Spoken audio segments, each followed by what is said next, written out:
Au cours des 5 dernières années, l'évolution de l'économie burundaise a été vraiment désastreuse. La production agricole a fortement baissé de plus de 40%. Le gouvernement n'ayant pas appuyé les agriculteurs pour leur fournir des engrais, des semences sélectionnées ou un encadrement adéquat.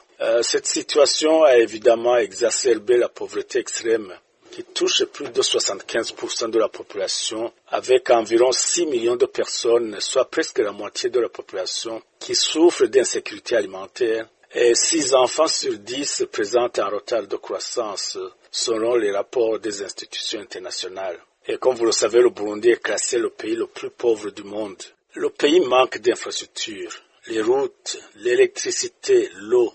Et durant les 5 dernières années aussi, la corruption et la dilapidation des ressources publiques ont atteint des limites inacceptables pour le pays le plus pauvre du monde.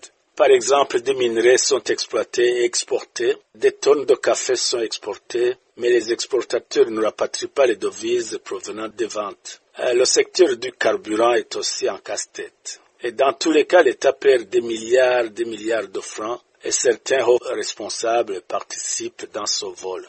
Par conséquent, le pays se retrouve dans l'impasse. Alors, que faut-il faire pour améliorer la situation? Pendant des années, des experts tant nationaux que des institutions internationales ont déjà proposé des réformes à faire, que ce soit pour la stabilisation macroéconomique, que ce soit pour la relance de la production. Mais le gouvernement a fait la sourde oreille. Dans tous les cas, ce que je pourrais dire aujourd'hui, c'est qu'il faut sauver le Burundi avant qu'il ne soit considéré comme un État failli. Parce que ce n'est pas loin, bientôt ça pourrait être déclaré État failli.